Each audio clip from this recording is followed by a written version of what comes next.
আল্লাহ রাব্বুল আলামিন বলেন, হাবিব রে আপনি কাঁদেন কেন? আজকে তো আপনার কাঁদার দিন না, আমি আপনাকে মাকামে মাহমুদ দান করেছি, আমি আপনাকে কাউসার দান করেছি, আপনার আজকে সম্মানের দিন, মর্যাদার দিন, কাঁদেন কেন? আল্লাহর হাবিব বলবেন, রব্বুল আলামিন মাকামে মাহমুদ পেয়েছি, কাউসার পেয়েছি, কান্দি এই জন্য আমি দেখতে পাচ্ছি আবার সামনে দিয়া ফেরেশতারা আমার উম্মতগুলি জাহান্নামের দিকে নিয়ে যায়। আল্লাহ রাব্বুল আলামিন বলবেন, ওগো আমার হাবিব, আমি আপনাকে ক্ষমতা দিলাম, আপনার জান্নাতি উম্মতগুলি আপনি বেছে নেন। আল্লাহর হাবিব তার জান্নাতের উম্মতগুলি বাঁচতে থাকবেন। হযরত আয়েশা বলেন, ইয়া রাসূলুল্লাহ, কিয়ামতের ময়দানে লক্ষ কোটি কোটি মানুষের ভিতরে আপনার জান্নাতি উম্মত আপনি চিনবেন কি করে? হুজুর বলেন, আয়েশা, কোন একটি ঘোড়ার কপাল যদি থাকে সাদা, এই সাদা কপালওয়ালা ঘোড়াটা যদি অসংখ্য ঘোড়ার ভিতরে যদি হারিয়ে যায়, তাহলে সাদা কপালওয়ালা ঘোড়ার মালিক তার ঘোড়াকে পাবে কিনা বলো? হযরত আয়েশা বলেন, হুজুর অনায়াসে পাবে। আল্লাহ রাব্বুল আলামিনের হাবিব বলেন, আয়েশা রে, কিয়ামতের ময়দানে আমার যেই উম্মতেরা নামাজি ছিল, দিনদার ছিল, পরেজগার ছিল, দুনিয়ার বুকে ঈমান নিয়ে যারা চলাফেরা করেছে, আমার দিন কায়েমের আল্লাহর দিনের জন্য যারা কাজ করেছে, ওদের চেহারা নূর চমকাতে থাকবে, ঈমানের নূর কিয়ামতের দিন চমকাতে থাকবে। সেই ঈমানের নূর দেখে দেখে আমি আমার জান্নাতি উম্মতগুলি আমি বেছে নেব। নবীজি বলেছেন, কন্যার পিতাদেরকে গালি দিও না। অনেকে টিটকারি করে, বারবার মেয়ে হয় ছেলে একটাও হয় না, সেই জন্য টিটকারি বটকারি করে। আল্লাহর নবী বলেছেন, মেয়ের পিতাকে গালি দিও না, ঠাট্টা করো না, যেহেতু আমি মুহাম্মদ রাসূলুল্লাহ সাল্লাল্লাহু আলাইহি ওয়াসাল্লাম, আমি মেয়েদের পিতা, আমি নিজে মেয়েদের পিতা। খাও না, মেয়েদের পিতাকে গালি দিও না। রাসূলুল্লাহ বলেছেন, আকাশের নিচে জমিনের উপরে খাদিজার মতো মহিলা আর নাই। সেই হযরতে খাদিজা রাসূলের 4টি মেয়ে পেটে ধারণ করেছিলেন। সুবহানাল্লাহ। মেয়ের প্রতি রাসূলুল্লাহ যথেষ্ট মহব্বত করতেন, মেয়েকে খুব ভালোবাসতেন হুজুর সাল্লাল্লাহু আলাইহি ওয়াসাল্লাম। হুজুরের কলিজার টুকরা ছিলেন মা ফাতিমা রাদিয়াল্লাহু তাআলা আনহা। হুজুর যখন কোথাও যেতেন, সকলের শেষে দেখা করতেন ফাতেমার সঙ্গে, আর বিদেশ থেকে সফর করে এসে সকলের আগে দেখা করতেন ফাতেমার সঙ্গে। সুবহানাল্লাহ। রাসূলুল্লাহ আরো বলেছেন, তোমরা যখন বাজারে যাবে বা ব্যবসা করতে যাবে বা বিদেশে যাবে, আসার সময় যে সব হাদিয়া নিয়ে আসো। আমরা যখন বাইরে যাই, বাজারে যাই, কিছু হাদিয়া আনি না? জামা, কাপড়, চকলেট ইত্যাদি আমরা আনে থাকি। রাসূলুল্লাহ বলেছেন, হাদিয়াগুলি তোমরা যারা বিদেশে যাও, বাজারে যাও, হাদিয়া আনবে, আর এনে ঘরের মধ্যে ঢুকে তা শুরু করবে মেয়েকে দিয়ে। প্রথমে দেবে মেয়েকে। সুবহানাল্লাহ। মেয়ের মর্যাদা ইসলামে সব চাইতে বেশি। কোন যুগে? যে যুগে মেয়ে হলে পরেই মাটির নিচে ঘিরে রাখতো, আছাড় মেরে মেরে ফেলে দিত। বেআইয়ি যামবিন কুতিলাত, কোন অপরাধে তাদেরকে হত্যা করা হলো, আল্লাহ পাক কোরআনে কারীমের মধ্যে বলেছেন তাদের অপরাধ আর কিছু না, তারা নারী, এই জন্য তাদেরকে মেরে ফেলা হতো। রাসূলুল্লাহ তাদের ইজ্জত দিলেন। সুবহানাল্লাহ বিহামদিহি। রাসূলুল্লাহ সম্মান দিলেন, ইজ্জত দিলেন তাদেরকে। কন্যা হিসাবে নারীর এই মর্যাদা। ফাতেমাকে রাসূল এত ভালোবাসতেন, ইন্তেকালের সময় হযরত ফাতেমা কাঁদতে কাঁদতে বেহুশ হয়ে যাওয়ার উপক্রম হয়ে গেছে।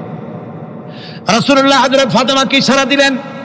হযরত ফাতেমা তার কান নিয়ে রাসূলুল্লাহর মুখের কাছে লাগাই দিলেন।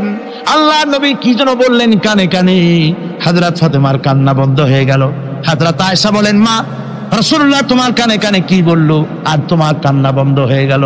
হযরত ফাতেমা বলেন, ইয়া আম্মা জান, আমার আব্বা আমার কানে কানে বলল, মা ফাতেমা তুই কাঁদিস না, তোর কান্না আমার বরদাস্ত হয় না,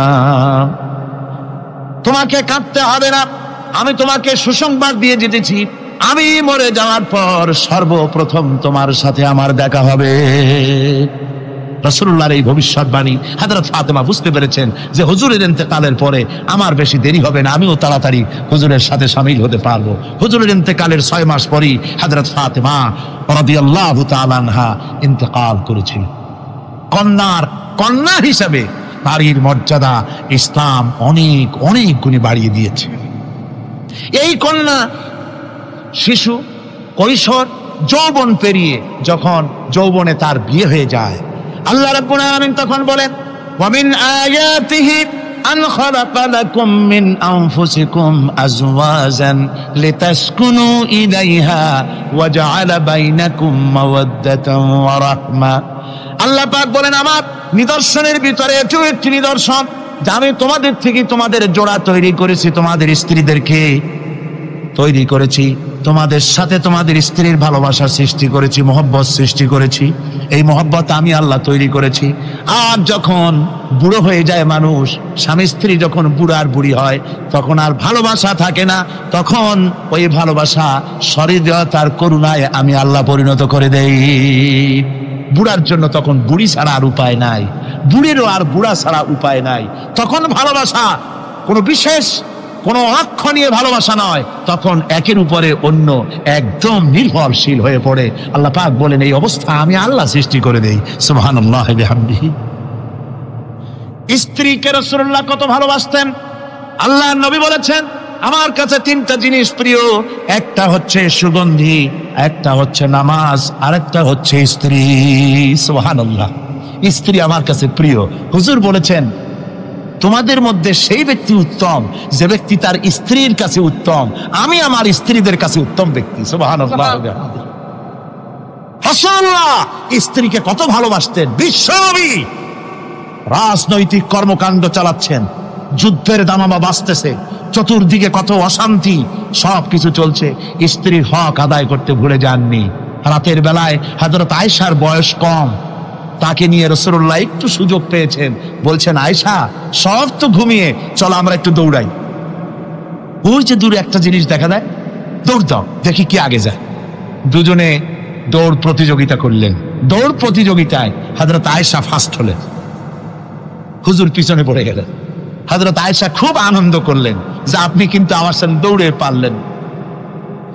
পরবর্তী কিছু কাল যাওয়ার পর হযরত আয়েশা বলেন হুজুর আজকে আবার বললেন যে চলো আয়েশা একটু দৌড়াই।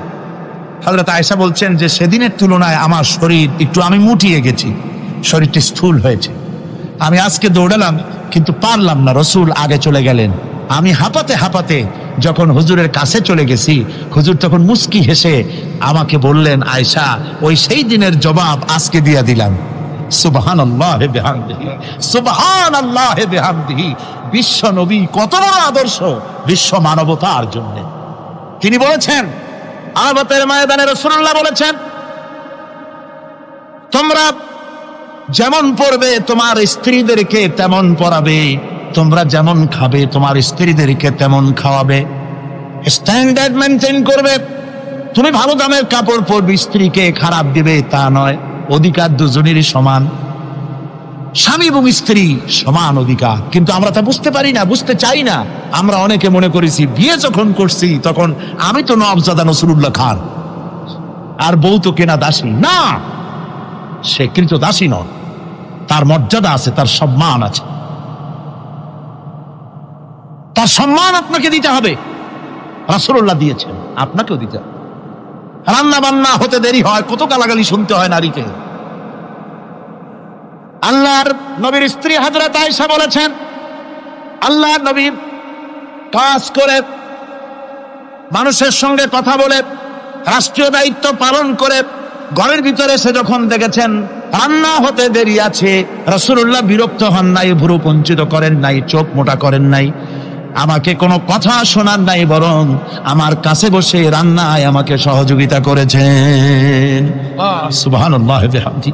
এই হলো আল্লাহর রাসূল, এই হলো বিশ্ব নবী। স্ত্রীর সঙ্গে কি মহব্বত! সুবহানাল্লাহ বিহামদিহি। হুজুর মহব্বত করতেন স্ত্রীদেরকে। রাসূলুল্লাহর ঘরে দৌলত ছিল না, কিন্তু মহব্বত দিয়ে ভরা ছিল ঘরটা। হুজুরের ঘরে ফ্রিজ নাই, এসি নাই, হুজুরের ঘরে কার্পেট নাই, হুজুরের ঘরের মধ্যে জাজিম নাই, তোশক নাই, বড় বড় কম্বল নাই, আরামের কোনো জিনিস নাই, মডার্ন ইকুইপমেন্টস কিচ্ছু নাই, দৌলত নাই, কিন্তু মহব্বত দিয়ে ঘরটা ভরা। হযরত আয়েশা বলেছেন আমি পানি পান করে, যখন আমি পানি পান করে গ্লাস রেখে দিতাম, আল্লাহর নবী তখন গ্লাসের সেই জায়গায় ঠোঁট লাগাতেন যেখানে আমি ঠোঁট লাগাইয়া পানি পান করেছি। আমি গোশত চিবোতাম, রাসূলুল্লাহ আমার হাত থেকে গোশত টুকরা নিয়া সেই জায়গায় চিবোতেন যেখানে আমি চিবয়েছি। সুবহানাল্লাহ। আমার ভাইরা, রাসূল তার স্ত্রীদেরকে মহব্বত করতেন, স্ত্রীরা রসুলকে মহব্বত করতেন দারুণ ভাবে। একবার হযরত আয়েশা সিদ্দিকা রাদিয়াল্লাহু তাআলা আনহা হুজুরকে গোসল করাতে ছিলেন, মাথার উপরে পানি ঢালতেছেন, হুজুর একটা চৌকির উপরে বা একটা তক্তার উপরে বসে আছেন।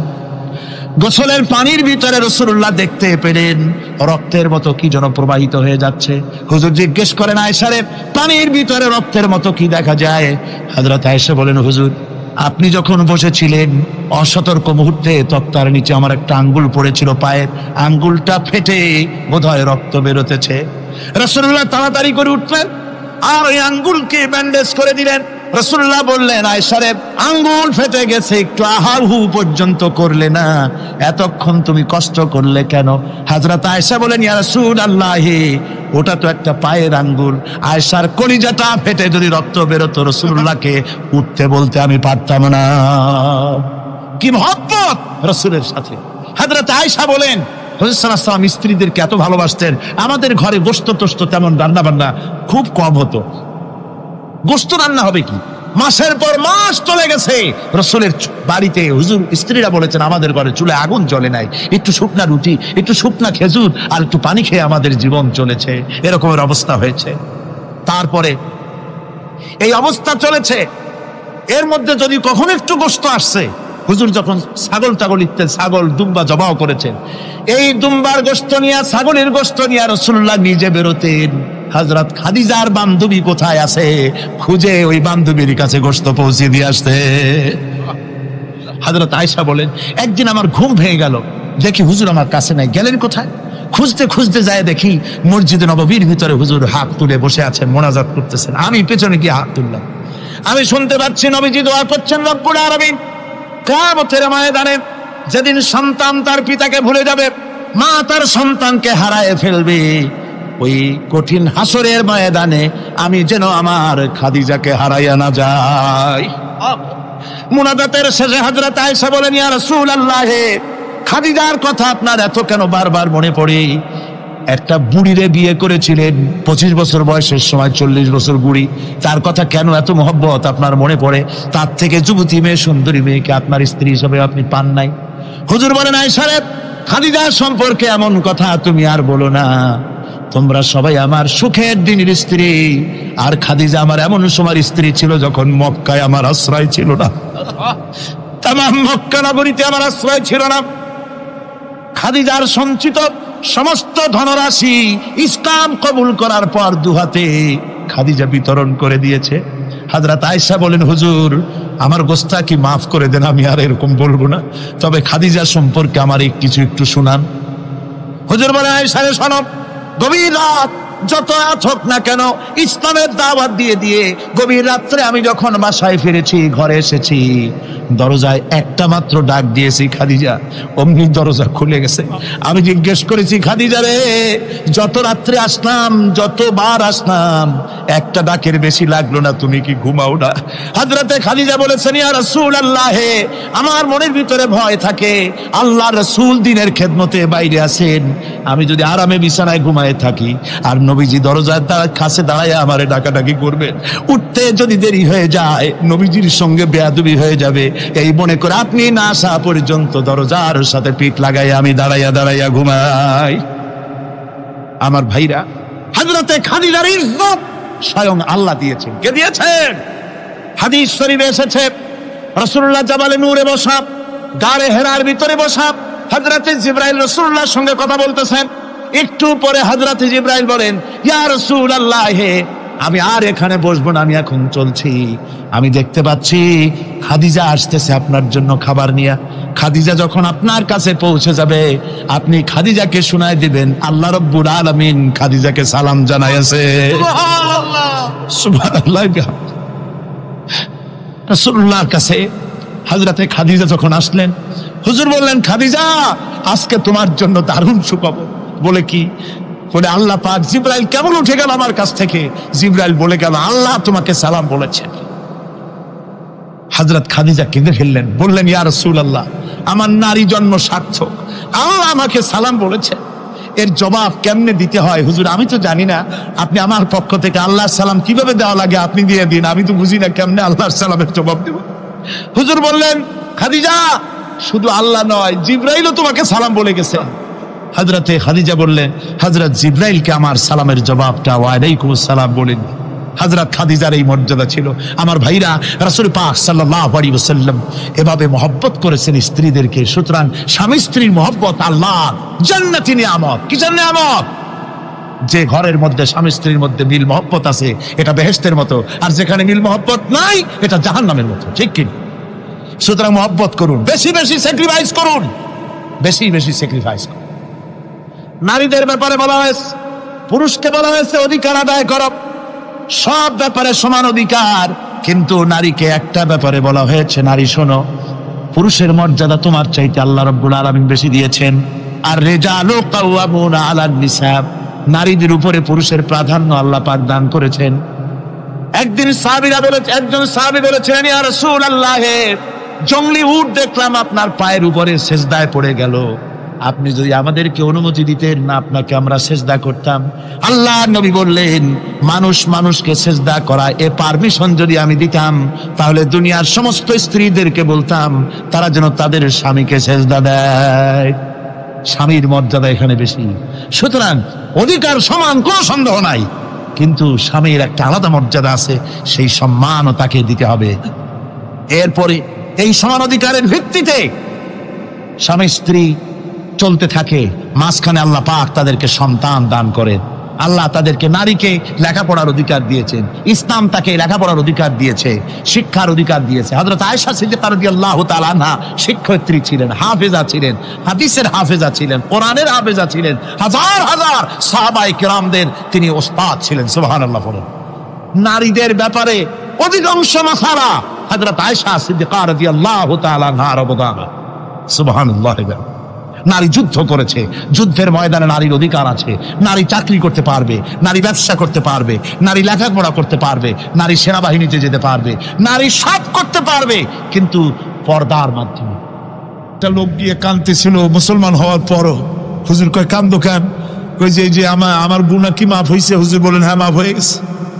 কলেমা পড়ছো, মাফ হয়ে গেছে। কয় যে হুজুর আমি তো মারাত্মক গুনাহ করছি। বলে কি? বলে আমার একটা মেয়ে, সেই মেয়েটাকে নিয়ে আমি, ঘটনা লম্বা, আমি সংক্ষেপে বলতেছি, মেয়েটাকে ফাঁকি দিয়া তারে আমি মারবো, বুঝতে দেই নাই আমার বউরে। বললাম চলো বেড়াইতে যাই, মেয়েটা আমার সাথে সাজাই দিয়েছে, তার মা বেড়াতে নিয়ে যাবো এই কথা মনে করে। মেয়েটা কদ্দূর যায়, আবার আব্বা আব্বা বলে আমার দিকে ফিরে আসে, আবার পিছনে থাকে, আবার আব্বা আব্বা বলে জড়ায় ধরে। এইভাবে করতে করতে যখন নির্জন এলাকায় গেলাম, আমি পাহাড়ের পাশে গর্ত খোঁড়া আরম্ভ করলাম। গর্ত খুঁজি আর মাটি ছিটে এসে আমার দাড়িতে লাগে। বাচ্চা মেয়েটা আমার কাছে এসে দাড়ি দিয়ে ধুল ঝাড়ায় দেয়, কয় আব্বা তোমার দাড়িতে ধুল লাগতেছে, তুমি এই কষ্ট করতেছো কেন? মেয়ে তো বোঝে না যে আমি তার জন্য কবর খুঁজতেছি। কবরটা খোঁড়া হয়ে যাওয়ার পর মেয়েটারে বান্ধা শুরু করলাম। মেয়ে এখন কাঁদতেছে, বাবা আমার বান্ধ কেন? আমি তারে বাঁধা জোরে ওর মধ্যে নিক্ষেপ করে দিলাম। মেয়েটা গর্তের মধ্যে বসে চিৎকার করে বলছে, আব্বা তুমি আমারে বাঁচতে দাও, আমি তোমারে বাপ বলে সমাজে হ্যাঁ করব না, আমি ভিক্ষা করে খাবো, আমারে পাইলো না। লোকটি বলছি, ইয়া রাসূলুল্লাহ, আমার মনে দরদ আসলো না। আমি একটা পাথর উঁচু করে আমার মেয়ের বুক লক্ষ্য করে জোরে মেরে দিলাম। বুকটা ফেটে রক্ত ফিনকি দিয়ে উঠলো, আর মেয়ের বুক থেকে আওয়াজ বেরোলো, আব্বা। আমার কানে যেন এখনো সেই আওয়াজ বাজে। হাদিস শরীফে এসেছে, হুজুরের চোখের পানি দাড়ি ভিজে ভিজে জামার উপরে পড়তেছিল। হুজুর বললেন, আহারে, মানুষেও পারে এইরকম কাম করতে।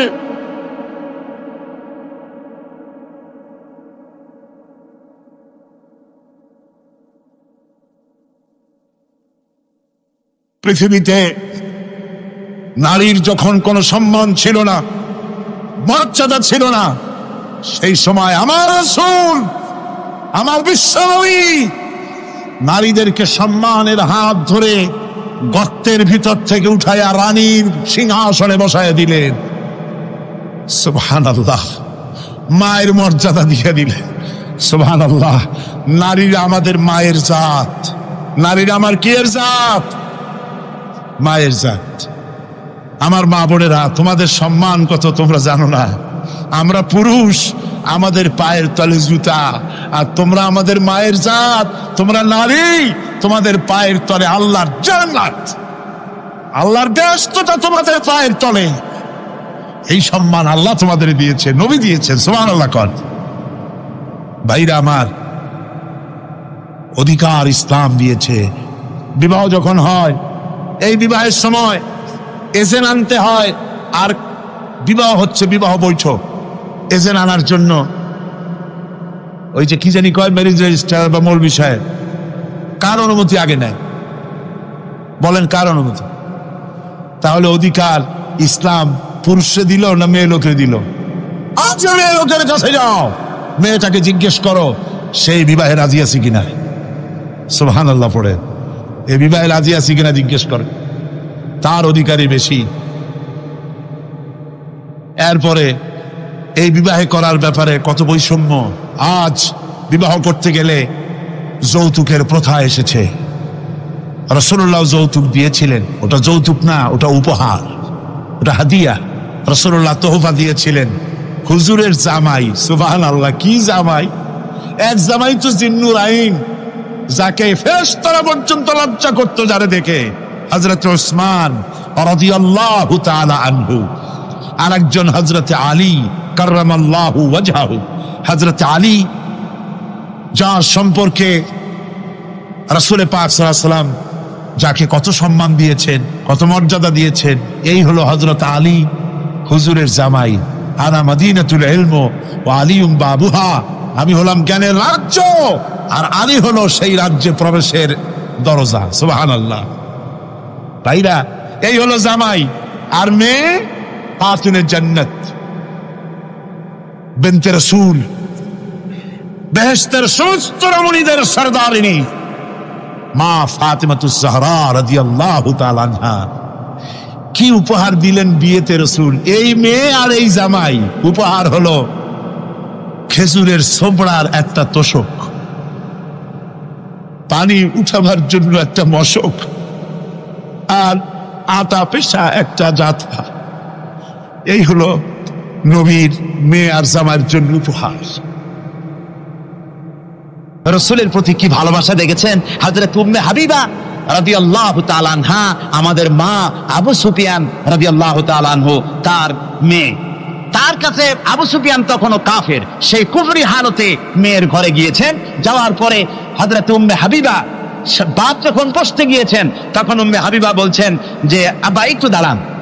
এই অবস্থায় দাঁড়াতে বলে বিছানাটা উল্টায় দিয়া তারপরে বললেন যে বসেন। বাপ মনে খুব দুঃখ পেলেন। আবু সুফিয়ান বললেন, মা উম্মে হাবিবা, আমি তোমার পিতা, ভালো একটা বিছানা থাকলে তাই বিছায় দেওয়া উচিত ছিল, আর তুমি বিছানাটা উঠাইয়া তারপরে আমার খালি জায়গায় বসতে বললা, আমি তোমার ব্যবহারে আহত হলাম। হযরত উম্মে হাবিবা বলেন, আব্বা জান, নিশ্চয়ই আপনি আমার আব্বা, শ্রদ্ধেয় পিতা, কোনো সন্দেহ এতে নাই, কিন্তু আপনি একজন কাফের।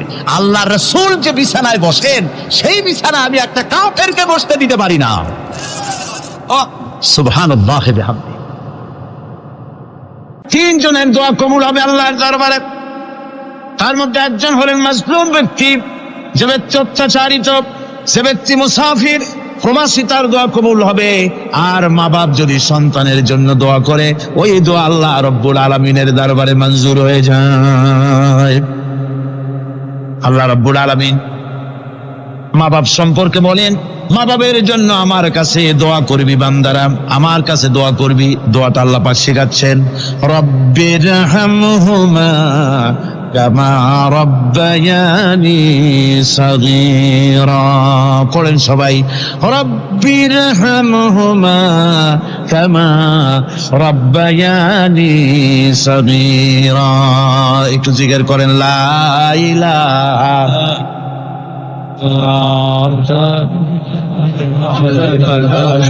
লা ইলাহা ইল্লাল্লাহ, লা ইলাহা ইল্লাল্লাহ, লা ইলাহা ইল্লাল্লাহ, লা ইলাহা ইল্লাল্লাহ মুহাম্মাদুর রাসূলুল্লাহ।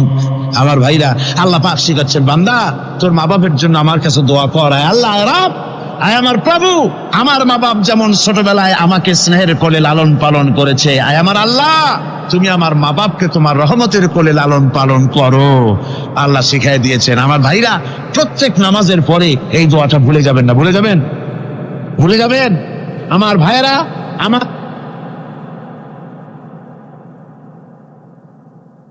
وَوَصَّيْنَا الْإِنسَانَ بِوَالِدَيْهِ إِحْسَانًا حَمَلَتْهُ أُمُّهُ كُرْهًا وَوَضَعَتْهُ كُرْهًا।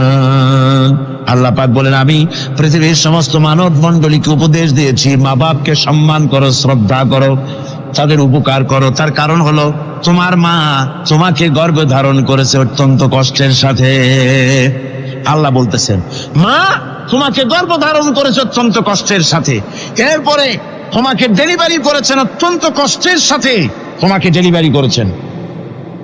গভীর রাত্রে মানুষ সব ঘুমায় যায়, গর্ভবতী মা ঘুমাতে পারে না, সন্তান পেটের ভিতরে হাঁটু দিয়া গুঁতা মেরেছে, পা দিয়া লাথি মেরেছে।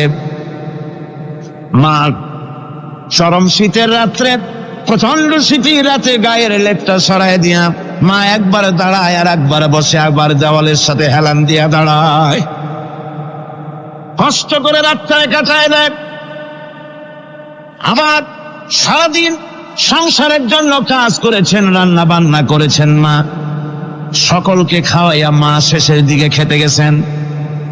যখন নিজে খেতে গেলেন, আবার পেট ক্ষুধা নিয়ে খেতে বসেছেন, পেটের ভিতরে সন্তান লাথি মেরেছে, পেটের মধ্যে ঘুষা মেরেছে, হাঁটু দিয়া গুঁতা মেরেছে, ভরা পেটে পেটের ভিতরে সন্তান গুঁতা মারলো হাঁটু দিয়া, মাথা দিয়া। মা ক্ষুধা রয়েছে, পেটে খেতে পারলেন না, বেদনা শুরু হয়েছে। খাবারের থালাটা ঠেলে দিয়ে মা দাঁড়ালেন, বসলেন, চোখের পানি ফেললেন। এভাবে করে মা একটা দুইটা দিন নয়, 10টি মাস পর্যন্ত সন্তানটাকে পেটের মধ্যে নিয়ে, একটা জীবিত মানুষ আর একটা জীবিত সন্তান পেটের মধ্যে নিয়ে নড়াচড়া করছেন, চলাফেরা করছেন। কিতাবের মধ্যে এসেছে, রাতের বেলায় মা যে ঘুমাতে পারেন না সন্তানের নড়াচড়ার কারণে, রাতভর ইবাদত করলে যত সওয়াব পাওয়া যেত, আল্লাহ ওই সওয়াব মায়ের আমলনামায় লিখে দেন। সন্তান পেটে থাকার কারণে খেতে পারে না, পেট ভরে ক্ষুধায় কষ্ট পায় মা, এই জন্যে 10 মাস ধরে রোজা রাখলে যে সওয়াব হতো, আল্লাহ রাব্বুল আলামিন মায়ের আমলনামায় রোজার সওয়াব লিখে দেন। 10 মাস পরে গেল, সন্তান ডেলিভারির সময় চলে এলো। মায়ের মন বিমর্ষ, সন্তান ডেলিভারি হবে, না জানি মরে যাই নাকি, না জানি অপারেশন লাগে নাকি, কি অবস্থা হবে। মা খেতে পারে না, মুখটা শুকায়া যায়। ডেলিভারির সময় যখন আসে, মা বাবার কাছ থেকে বিদায় নিয়ে যায়, স্বামীকে একান্তে গোপনে ডেকে নিয়ে বলে, প্রাণের স্বামী, দীর্ঘদিন একসঙ্গে ঘর কন্যা করেছি, অপরাধ হয়ে যেতে পারে, আমারে মাফ করে দিও। আমার মনে হয় এবার আমি আর বাঁচবো না। সংসার থাকলো, চাবি থাকলো, সব বুঝে নাও, আমারে মাফ করে দিও। মা চলে গেল সতিকা গৃহে, ক্লিনিকে চলে গেল, অপারেশন থিয়েটারে চলে গেল, অথবা ডেলিভারির জায়গায় চলে গেল। ডেলিভারি পেইন শুরু হয়ে গেল, বেদনা শুরু হয়ে গেল। এক একটা বেদনা যেন মায়ের এক একটা মৃত্যু যন্ত্রণা শুরু হয়ে যায়। এমন যন্ত্রণা, প্রসব বেদনা দুনিয়ার ভুক্তভোগী মা ছাড়া আর কেউ জানে না। এই চরম বেদনার ভেতর দিয়ে, চরম কষ্টের ভিতরে মা যখন একটা বাচ্চা প্রসব করলো, জিহাদের ময়দানের মতো মা রক্তাক্ত হয়ে গেলেন, সন্তান দুনিয়ায় এলো। মা তখন অস্থির থাকেন। এত বড় বিরাট কষ্টের ভিতরে আল্লাহ রাব্বুল আলামিন বলেন, সন্তান যখন ডেলিভারি হয়ে গেল, মায়ের মনের ভিতরে আমি তখন এই ফিলিংস, এই টেন্ডেন্সি জাগ্রত করে দিই, দেখ কি হয়েছে। মা তখন দেখতে চায় কি হয়েছে। মায়ের সামনে যখন এত কষ্টের, হৃদয় বিংড়ানো, কলিজার 32টি নারী ছেঁড়া যন্ত্রণার সন্তান যখন মায়ের চোখের সামনে আসে, আল্লাহ পাক বলেন, মা যখন তার ছেলের মুখের দিকে তাকায়, মেয়ের মুখের দিকে তাকায়, আল্লাহ বলেন 10 মাসের পেটে ধরা কষ্ট আর ডেলিভারির সব কষ্ট মায়ের মন থেকে মুছে ফেলে দেই। আল্লাহ রাব্বুল আলামিন বলেন, খবরদার দুনিয়ার মানুষ, এমন মায়ের সাথে নাফরমানি করবি না, এ মায়ের সাথে নাফরমানি করবি না, মাকে সম্মান করবি, মার কাছে দোয়া চাবি। দুনিয়ায় যদি সম্মান চাও, রিসেক্ট চাও, মায়ের পায়ে ধরে কাঁদো। মায়ের জাতি অনেক সম্মান তার। রাসূল করিম সাল্লাল্লাহু আলাইহি সাল্লামকে প্রশ্ন করা হয়েছে, হুজুর খেদমত করবো কার? হুজুর কয় মায়ের। তারপরে কার? হুজুর কয় মায়ের। তারপরে কার? হুজুর বলেন মায়ের। তারপরে কার? তোমার পিতার। 3 গুণ তোর ভাইয়ের মর্যাদা 3 গুণ বেশি, তোর বাবার চাইতে মর্যাদা বেশি। সুবহানাল্লাহ পড়ে। আর আজকে ইসলামের শত্রুরা তারা বলে যে ইসলাম নারীর অধিকার আদায় করে নাই। নারীর অধিকার ইসলাম দেয় নাই তো কে দিয়েছে? আমার বন্ধুগণ, বিশ্বনবী জনাবে মুহাম্মদ রাসূলুল্লাহ সাল্লাল্লাহু আলাইহি ওয়াসাল্লাম মসজিদে নববীর ভিতরে বসে আছেন। এক বৃদ্ধা মহিলা মসজিদের মধ্যে প্রবেশ করলেন। হুজুর বৃদ্ধাকে দেখে দাঁড়ায় গেলেন, বিশ্বনবী বুড়ি মেয়ে লোককে দেখে দাঁড়ায় গেলেন। আল্লাহর নবী বুড়িকে দেখে দাঁড়ালেন। বুড়ি যখন কাছে এলেন, আল্লাহর নবী নিজের গায়ের চাদর বুড়ির জন্য বিছায়া দিলেন। বুড়ি বসলেন। এরপরে কথাবার্তা সারার পর বুড়ি যখন বিদায় হবেন, হুজুর আবার দাঁড়ালেন। বুড়ি মহিলা চলে গেলেন। সাহাবায়ে কেরাম বলেন, ইয়া রাসূলুল্লাহ, কিছুই বুঝলাম না, একজন বৃদ্ধা মহিলার জন্য বিশ্বনবী দাঁড়ান আর গায়ের চাদর বিছান, আমরা বড় আশ্চর্য হয়ে গেলাম। নবীজি বলেন, ও আমার সাহাবীরা, তোমরা জানো না, এই মহিলাকে চিনতে পারো নাই? আমি আমার মায়ের দুধ আমার জীবনে কিসমতে তেমন হয় নাই। আমি আমার মায়ের দুধ তেমন কিসমতে পাই নাই। যার বুকে দুধ খেয়ে, যার কোলে কাখে চড়ে আমি বড় হয়েছি, আমার সেই দুধ মা, ইনি হযরতে হালিমাতুস সাদিয়া, আর সেই দুধ মা। রাসূলুল্লাহ নিজে সম্মান দিয়েছেন মায়ের। খবরদার মাকে অসম্মান করবেন না, মাকে সম্মান করবেন, মাকে শ্রদ্ধা করবেন। আমার বন্ধুগণ, আলেম ওলামা পীর বুজুর্গদের জন্য হাদিয়া তো দেন, আপনারা কোনো নিষেধ নাই, দেন। হাদিয়া দেওয়া সুন্নত, নেওয়া সুন্নত, দিবেন, আমি কোনো নিষেধ করি না। কিন্তু আমি বলতে চাই, পীর বুজুর্গদের কাছে, আলেম ওলামাদের কাছে হাদিয়া দিয়া আল্লাহরে যত না খুশি করতে পারবেন, এই ডালিম বেদানার মৌসুমে বেদানা একটা ভেঙে নিজ হাতে যদি মায়ের মুখে তুলে দেন, আল্লাহর আরশ খুশি হয়ে যাবে, আল্লাহর আরশ আজিম খুশি হয়ে যাবে, আল্লাহ পাক খুশি হয়ে যাবে। মায়ের খাওয়াও, বাপ তো খাওয়াও, তোমার সবচেয়ে বড় প্রিয় জিনিস। সুবহানাল্লাহ বলে, সুবহানাল্লাহ। মা বাপ যদি একটু দোয়া করে দেয়, তোমার জিন্দেগির কাম শেষ। একটু বদদোয়া করলে জাহান্নামে যাবা। কোন পীর সাহেব বদদোয়া করলে জাহান্নামে যাবে এমন কথা নয়। কোন মওলানা বদদোয়া করলে দোজখে যাবে এমন কথা নয়। রাসূল বলেছেন, হুমা জান্নাতুকা ওয়া নারুকা। মা বাপ তোমার বেহেশত, মা বাপ তোমার জাহান্নাম। মা বাপ যদি অসন্তুষ্ট হয়, দোজখে যাবি, আর মা বাপ যদি খুশি, আল্লাহর জান্নাতে চলে যাবি।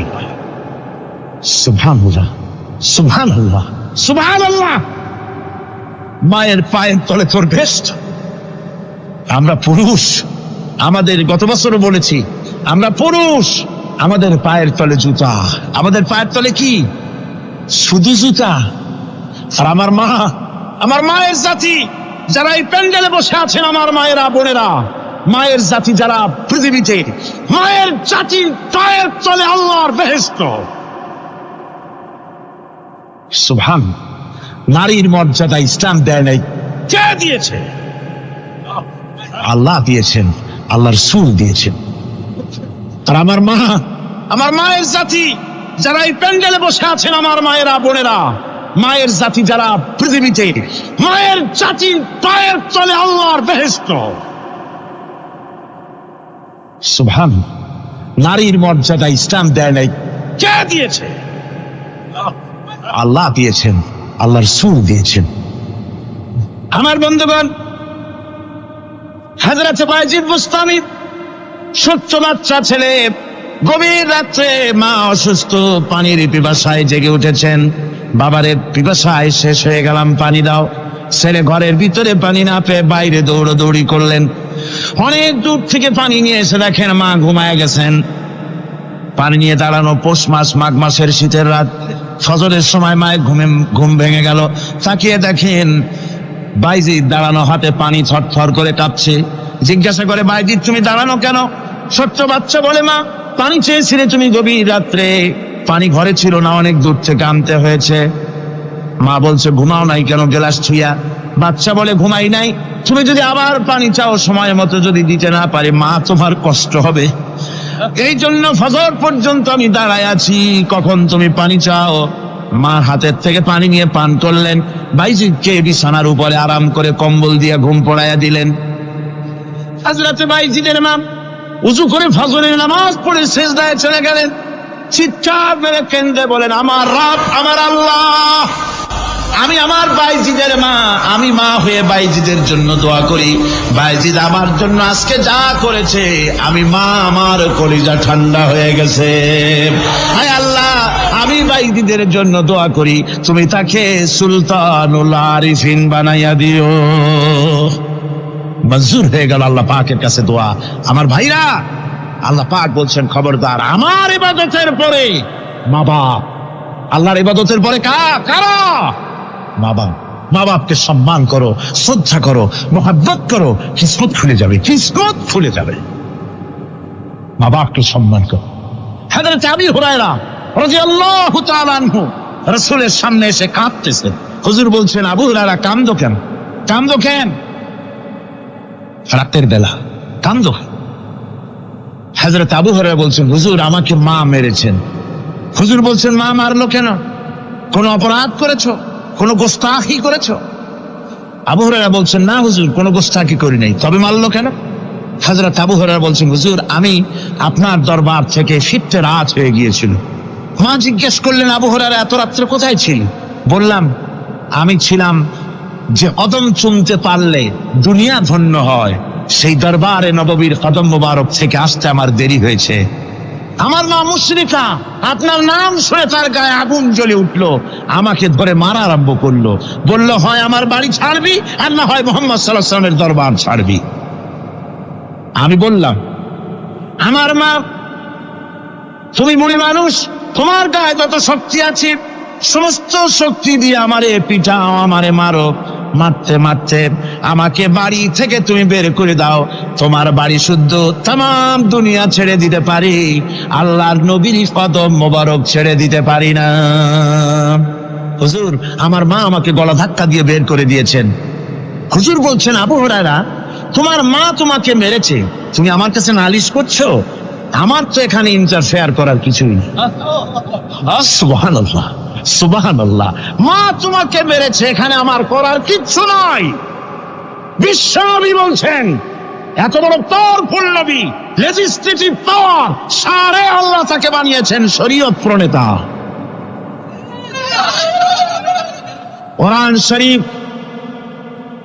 কোরআন শরীফে শুধু হালাল ও হারামের, হালাল এবং হারামের, বৈধ এবং অবৈধের সীমারেখা শুধু কোরআনই ঠিক করেন, রাসূলের জন্য আল্লাহ ছেড়ে দিয়েছেন। আল্লাহ রাসূলও হারাম, হালাল এবং হারামের বৈধতা অবৈধতার সীমারেখা নির্ধারণ করেছেন। এত বড় ক্ষমতা তা, এত বড় পাওয়ারফুল বিশ্বনবী, তিনি বলছেন, মা মেরেছে, আমার করার কিছু নাই। চিন্তা করেন কত বড় কথা, এ কথার লোড কত। হযরত আবু হুরায়রা বলেন, ইয়া রাসূলুল্লাহ, মা আমাকে মেরেছেন, আমি আল্লাহর নবীর কাছে মায়ের বিরুদ্ধে নালিশ করতে আসি নাই। বললেন, কেন এসেছো? হযরত আবু হুরায়রা বলেন, হুজুর এসেছি একটা কারণে, আমি জানি আল্লাহ নবী যদি আল্লাহর দরবারে হাত উঠায়া কোনো জিনিস বলে, আল্লাহ রাব্বুল আলামিন সঙ্গে সঙ্গে মঞ্জুর করে নেন। হুজুর আমি এসেছি, মেহেরবানি করে দোয়া করুন আমার মাকে যেন আল্লাহ হেদায়েত নসিব করে দেন। আল্লাহ নবী হাত উঁচু করে বললেন, আল্লাহুম্মা হিদি উম্মা আবি হুরায়রা, আয় আল্লাহ আমি দোয়া করি আবু হুরায়রার মাকে তুমি হেদায়েত নসিব করে দাও। রাসূলুল্লাহ দোয়া করছেন আর আবু হুরায়রা সমানে দৌড়াচ্ছেন। তিনি দৌড়াচ্ছেন, পিছন থেকে কয়েকজনে আবু হুরায়রার জামা টেনে ধরেছে, দৌড়। তাদের জানা আবু হুরায়রা খুব ভদ্রলোক মানুষ, কোন ঝড় ঝামেলার মধ্যে থাকে না, লাল শাক করে না, চিৎকার মারে না, দৌড় মারে না, এত ভদ্র শরীর, দৌড়ায় কি না জানি কোন বিপদ বুঝি ঘটে গেছে। পিছন থেকে জামা টেনে ধরে বলে দৌড়াও কেন? হযরত আবু হুরায়রা জামা সাহাবীর হাত থেকে ছিনায় নিয়ে বলেন, জামা ছেড়ে দাও, আমাকে দৌড়াতে দাও, আমি দৌড়াইয়া বাড়িতে দেখতে চাই। আমি দৌড়াই আগে আমার বাড়ি পৌঁছতে পারলাম না, আমি যাওয়ার আগে আমার আল্লাহর নবীর দোয়া আমার বাড়ি পৌঁছে গেছে, আমি এইটা দেখতে চাই। হযরত আবু হুরায়রা বাড়িতে গিয়ে দরজা নক করলেন, ভেতর থেকে আওয়াজ এলো কে? হযরত আবু হুরায়রা বলেন, মা আমি তোমার আবু হুরায়রা ফিরে এসেছি। মা বলছেন, বাবা অপেক্ষা করো, দরজা খুলতেছি। হযরত আবু হুরায়রা বলেন, মায়ের গলার আওয়াজের ভিতরে শিরকিয়াতের কর্কশতা পেলাম না, মায়ের গলার আওয়াজের ভিতরে তাওহীদের গন্ধ পেলাম। আমার মনে হলো নবীজির নিক্ষিপ্ত তীর তার নিশানায় পৌঁছে গেছে। কিছুক্ষণ পর মা আমার বেরিয়ে এলেন, মাথা থেকে চুলের থেকে বুড়ি মানুষ, সাদা চুলের ভিতর থেকে পানি পড়তেছে। মা বলল, বাবারে তোমারে মারার পর আমি বড় অনুতপ্ত হয়েছি, অনুশোচনা করেছি, আমি গোসল করেছি, মনে মনে ভাবলাম আমার ছেলে তো কোনো খারাপ জায়গায় যায় নাই, কেন তারে মারলাম, আমি বড় লজ্জায় পড়েছি তোমারে মেরে। ও আমার আবু হুরায়রা, আমি গোসল করেছি, পবিত্র হয়ে গেছি, জলদি করে আমাকে নিয়ে চলো বিশ্ব নবী জনাবে মুহাম্মদুর রাসূলুল্লাহর দরবারে।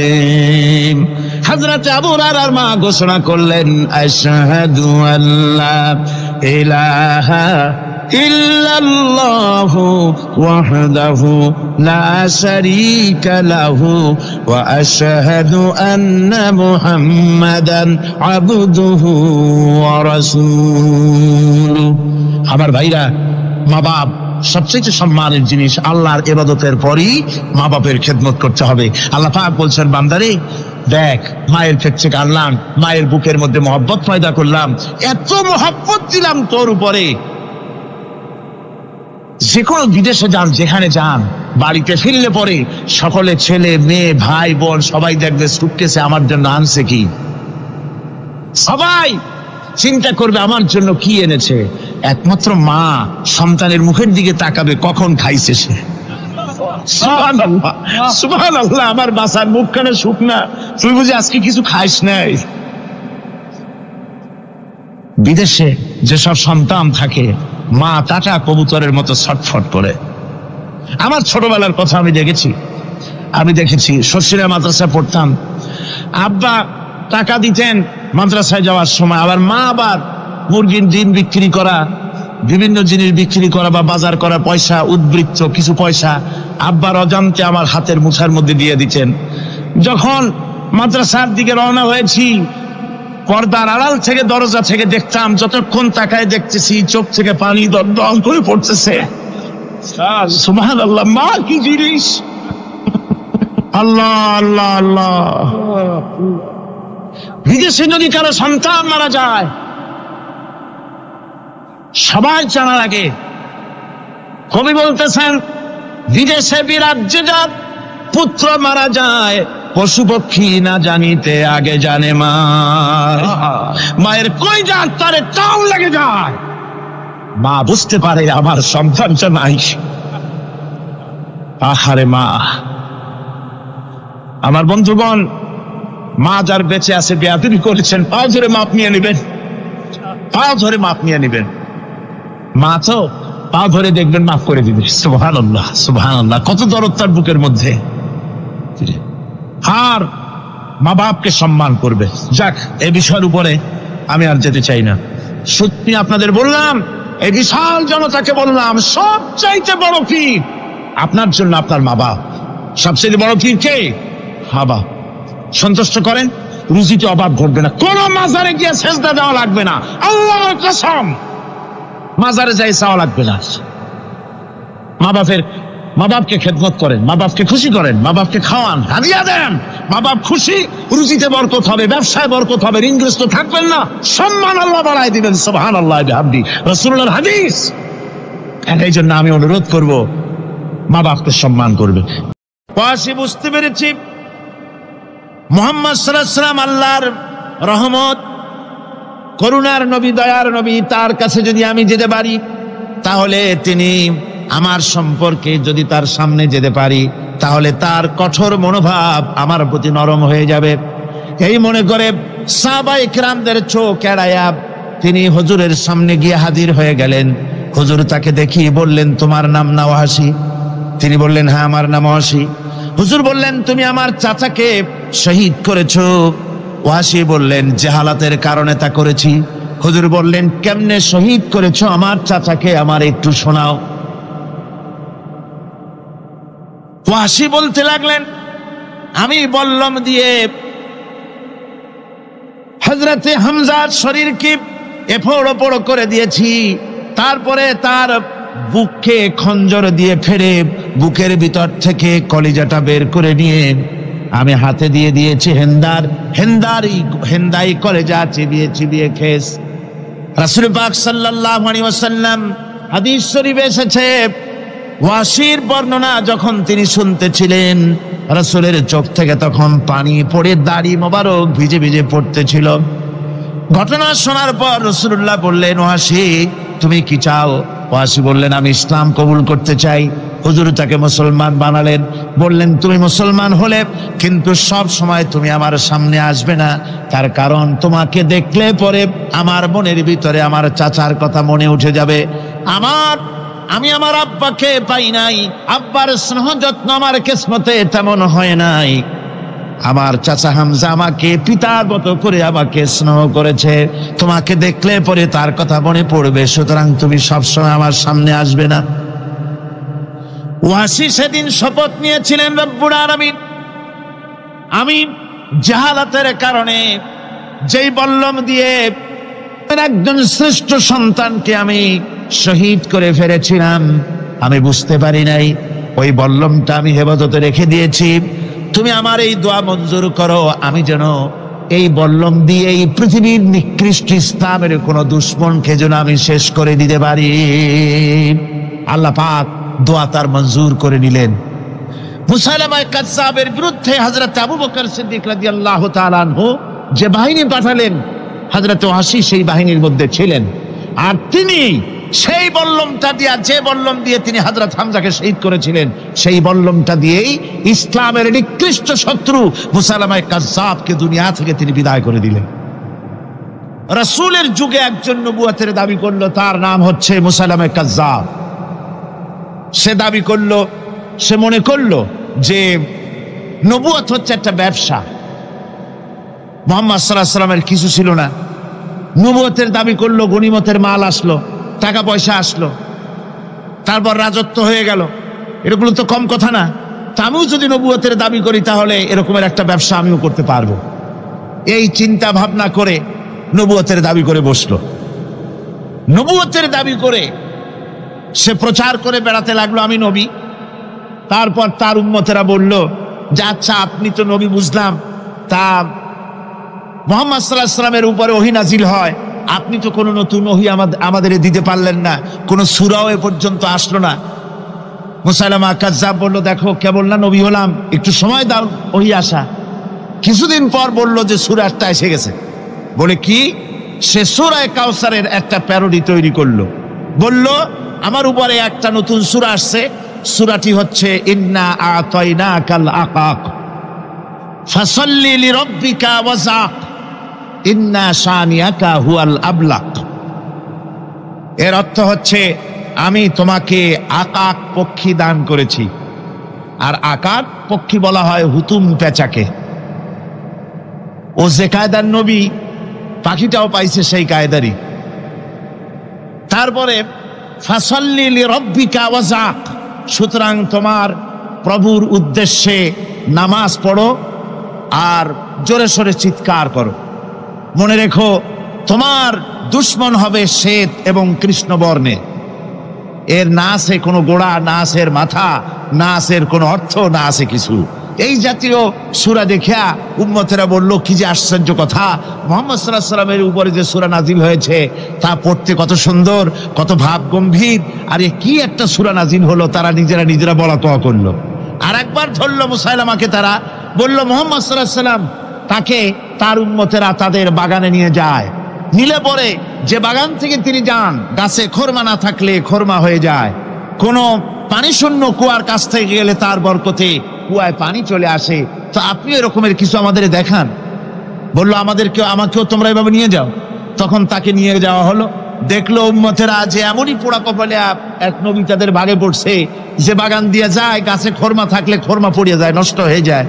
আর কোনো পানিওয়ালা কুয়ার কাছ থেকে হাঁটলে সে কুয়া থেকে পানিও শেষ হয়ে যায়। এরপরে তার সাহস বাড়লো। মুসাইলামা কাজ্জাব রাসূল পাক সাল্লাল্লাহু আলাইহি ওয়াসাল্লামের কাছে এক চিঠি লিখলো। সে চিঠির ভাষা ছিল, মিন মুসাইলামাত রাসূলিল্লাহ ইলা মুহাম্মাদুর রাসূলুল্লাহ সালামুন আলাইকুম আম্মা বাদ ফাইন্নী আশরাকতু ফিল আমর ওয়া ইন্না লানা নিসফাল আরদ ওয়া লিকুরাইশিন নিসফাল আরদ ওয়ালাকিন্না কুরাইশান কওমান ইয়াতাদুন। সে চিঠি লিখলো যে মুসাইলামা আল্লাহ রসুলের পক্ষ থেকে নাউজুবিল্লাহ মুহাম্মদ সাল্লাল্লাহু আলাইহি সাল্লামের কাছে এই চিঠি পাঠানো হচ্ছে। ফাইন্নী কাদ আশরাকতু ফিল আমরি মাক, আমি হচ্ছি আপনার নবুয়তের একজন অংশীদার। এই হিসাবে পৃথিবীর অর্ধেক হচ্ছে আমার আর অর্ধেক হচ্ছে কোরাইশদের।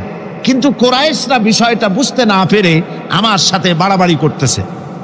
হুজুর সাল্লাল্লাহু আলাইহি ওয়াসাল্লাম এই চিঠির জবাব দিলেন। হুজুর লিখলেন, বিসমিল্লাহির রহমানির রহিম মিন মুহাম্মাদুর রাসূলুল্লাহ সাল্লাল্লাহু আলাইহি ওয়াসাল্লাম ইলা মুসাইলামাতিল কাজ্জাব আসসালামু আলা মান ইত্তাবাআল হুদা আম্মা বাদ ফাইন্নাল আরদা লিল্লাহি ইউরিসুহা মিন ইবাদিহি ওয়াল আকিবাতু লিল মুত্তাকিন। রাসূল পাক সাল্লাল্লাহু আলাইহি ওয়াসাল্লাম লিখলেন, এই চিঠি যাচ্ছে মুহাম্মদ সাল্লাল্লাহু আলাইহি ওয়াসাল্লামের কাছ থেকে মুসাইলামা কাজ্জাবের কাছে। শুনে রাখো, শান্তি বর্ষিত হোক তার প্রতি যিনি হেদায়েত প্রাপ্ত।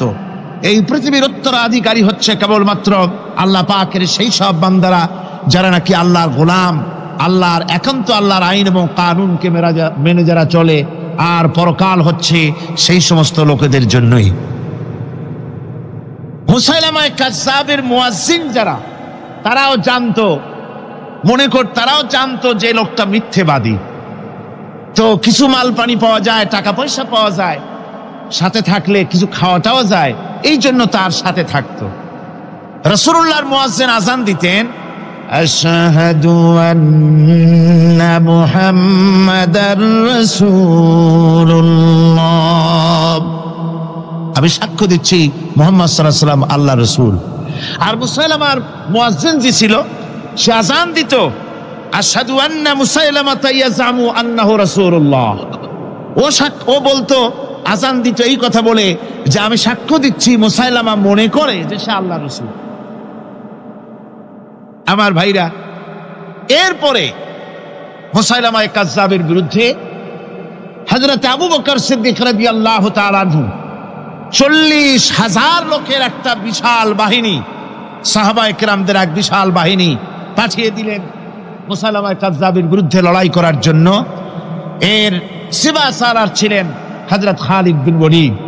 এই জিহাদে যাওয়ার সময় ওয়াহশী রাদিয়াল্লাহু তাআলা আনহু, যিনি হযরত হামজা রাদিয়াল্লাহু তাআলা আনহুর কাতিল ছিলেন।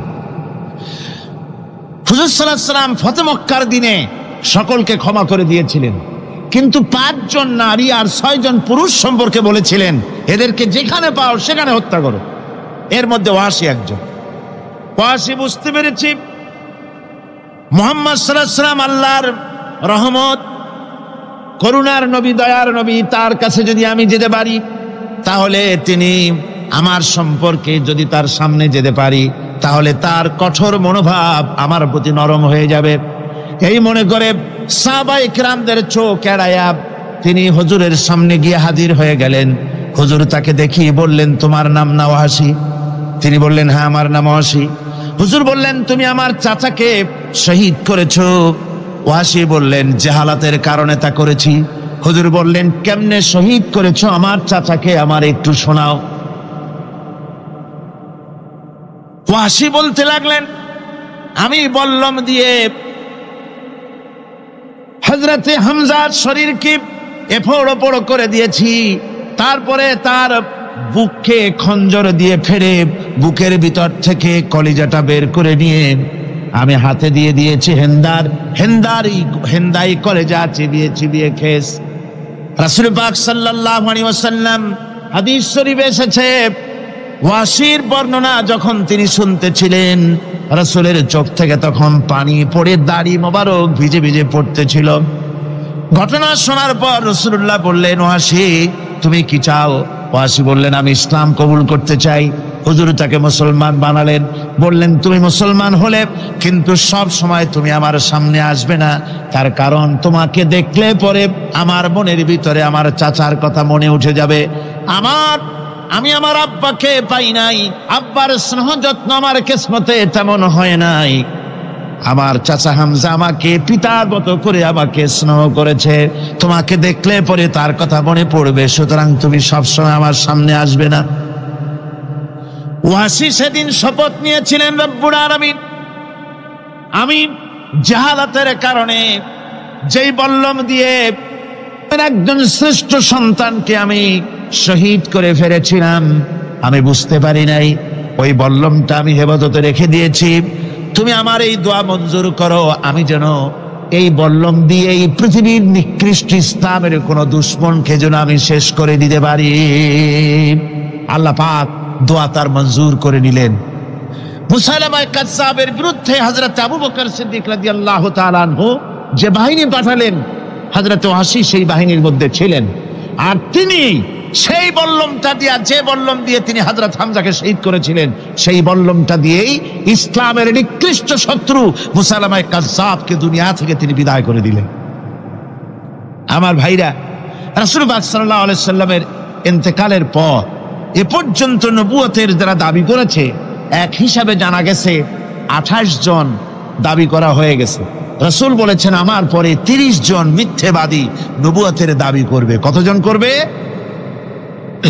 28 জন হয়ে গেছে, বাকি আছে কত? এর মধ্যে গোলাম আহমদ একজন। গোলাম আহমদ দাবি করলো যে আমি নবী। তার অনেকগুলি বই কিতাব সে লিখলো। বইয়ের মধ্যে এক জায়গায় সে লিখেছে, তার বইয়ে এক জায়গায় লিখেছে যে আমি স্বপ্নে দেখলাম আল্লাহ আমার সামনে উপস্থিত। আল্লাহ আমার সামনে এসেছেন পুরুষের আকৃতিতে, আর আমি তখন স্বপ্নের ভিতরে আমি নিজেকে একজন নারীর মতোই মনে করলাম। স্বপ্নের ভেতরেই আল্লাহ পাক পুরুষ হিসাবে আমাকে ব্যবহার করলেন।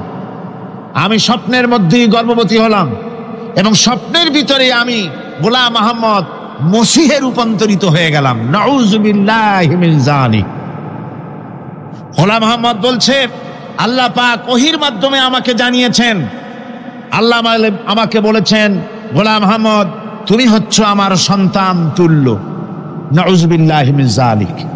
এইভাবে অসংখ্য মিথ্যে কথা দিয়ে বইপত্র রচনা করেছে। লোকেরা তার কাছে নবুয়তের প্রমাণ চেয়েছে।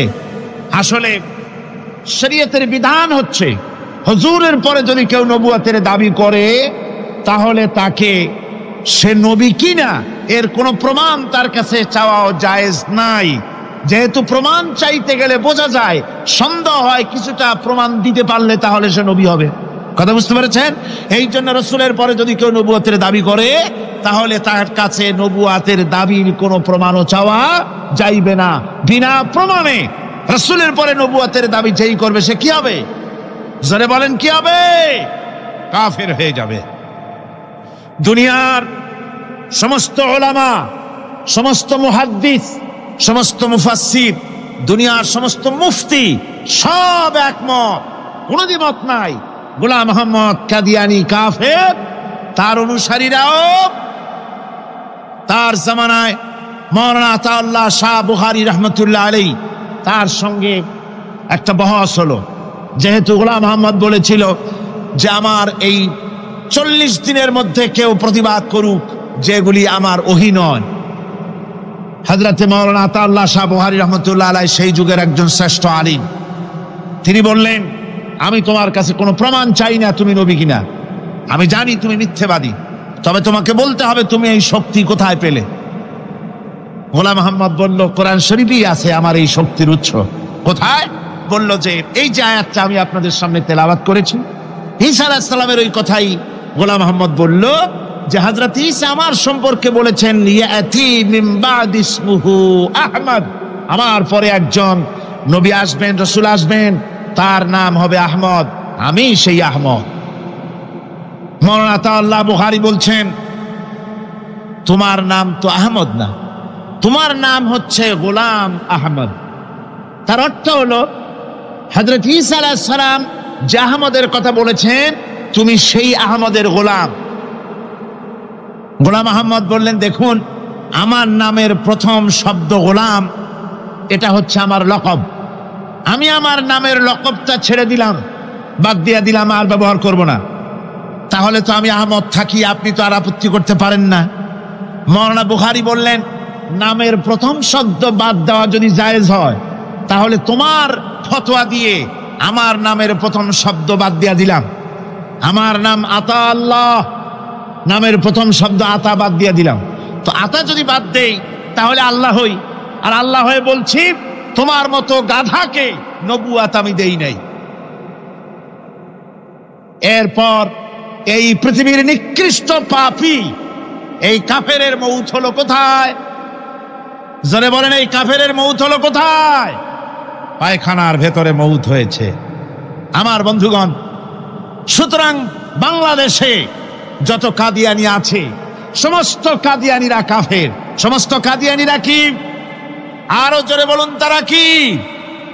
কাদিয়ানিরা মুসলমানদের গোরস্থানে, তাদের মানুষ মারা গেলে মুসলমানদের গোরস্থানে তা দাফন করে না, মুসলমানদের জানাজায় তারা কোনোদিন আসে না, মুসলমানদের কোনো মসজিদে তারা নামাজ পড়তে যায় না, তারা আলাদাভাবে মসজিদ তৈরি করে মসজিদের নামে। গোলাম আহমদ কাদিয়ানির অনুসারীরা যে মসজিদ করে, ওগুলি মসজিদ নয়, এগুলি মসজিদে জেরাত। এগুলি কি? মসজিদে জেরাত। এগুলি কখনোই মসজিদের সম্মান পেতে পারে না। তারা কোরআনে কারীমের ব্যাখ্যা নিজেরা করেছে, নিজেরা তৈরি করেছে, যার সাথে আহলে সুন্নাতুল জামাতের হাদিসের কোনো মিল নাই, নিজেরাই করেছে।